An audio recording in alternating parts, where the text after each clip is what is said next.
안녕하세요. 초보농부 박가입니다. 오늘은 지난주에 이어서 2019년 제 과수 농사를 한번 돌아보았습니다. 저희 농장에는 약 18종의 120그루의 과수나무들이 있습니다. 수령은 6, 7년생으로 일부 지금 1, 2년생도 있습니다. 월별로 제 한 일을 한번 살펴보았습니다. 2월에는 전지가 주 업무였고요. 방제를 하였습니다. 3월에도 방제를 주로 했습니다. 동계방제가 한 해의 과수 농사를 결정지을 만큼 중요하기 때문에 3월 방제는 철저히 잘 하였습니다.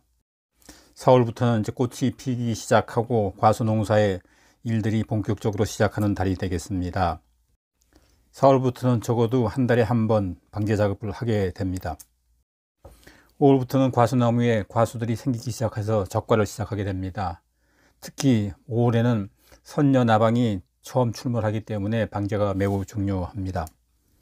6월부터는 수확이 시작됩니다. 앵두, 보리수, 체리가 첫 수확을 시작합니다. 복숭아도 봉지 씌우기를 해 주어야 됩니다. 복숭아, 자두 등의 핵과 과수에 많이 나오는 해충을 방지하기 위해서는 교미교란제도 설치해 주는 게 좋습니다. 7월에는 자두 조생종인 대석과 매실, 개복숭아, 백두를 수확을 합니다. 그리고 2차 적과를 해주고 이때 나온 적과 사과는 풋사과로 활용하면 좋습니다. 8월에는 황도를 수확합니다. 9월에는 배, 호두, 아로니아를 수확을 하고요.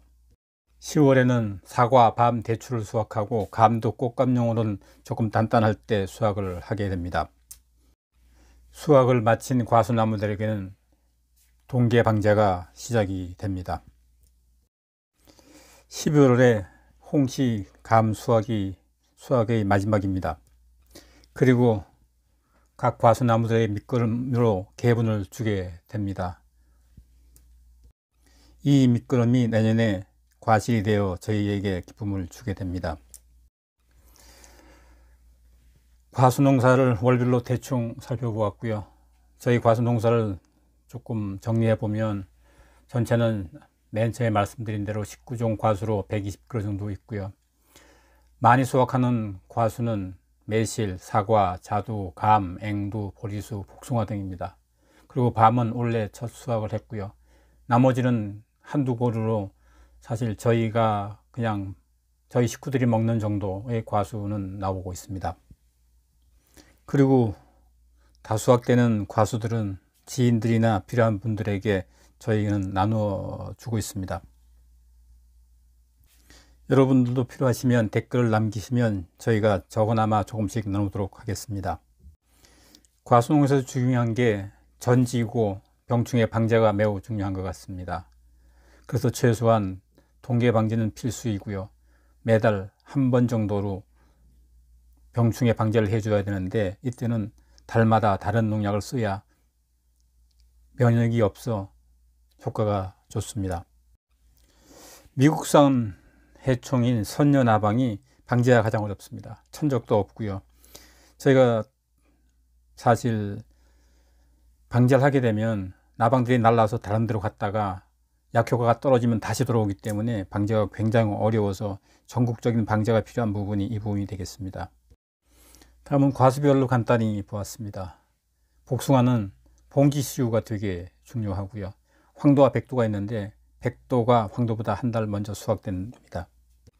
개복숭아는 과육으로 먹는 것이 아니고 보통 비관제 좋다고 해서 액기스를 만든다든지 아니면 과일주를 만들어서 음복을 합니다.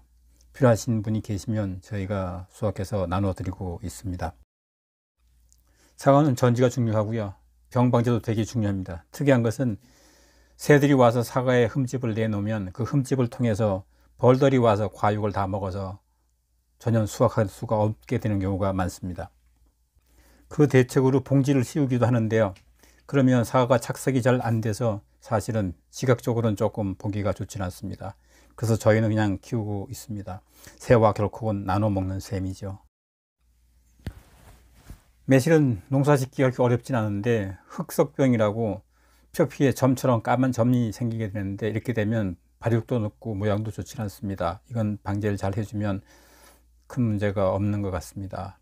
그리고 홍매실은 청매실을 따지 않고 놔두게 되면 노랗게 익게 되는데 맛은 살구 맛이 납니다만 청매실처럼 효용은 많지 않습니다. 청매실로는 발효액도 만들고 장아찌도 만들고 매실주를 하는데 홍매실은 그저 먹기만 하는 것이라서 청매실 때 수확하는 게 좋은 것 같습니다. 보리수는 사실 흔치 않은 과일이긴 합니다. 달짝지근한 맛이 나긴 하고요. 과육도 괜찮긴 한데 사실 그렇게 효용은 많지 않은 것 같습니다.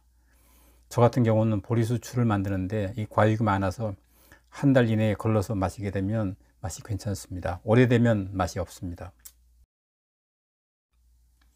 농사를 시작하고 나서 앵두에 대해서 새롭게 보게 됐습니다. 과육으로 먹는 경우는 사실 별로 맛은 좋지는 않습니다만은 앵두를 발효액이나 앵두주로 담궈서 먹게 되면 정말 맛이 좋습니다. 단 담근 지 3개월 이내에 걸러서 발효액 같은 경우에는 탄산수에 섞어 먹으면 에이드 같은 맛이 나서 참 좋고요. 앵두주는 먹게 되면 포도주와 비슷한 맛이 납니다. 그래서 저도 많이 즐겨 먹고 저희 집사람도 참 좋아합니다. 저는 개인적으로 감을 참 좋아합니다.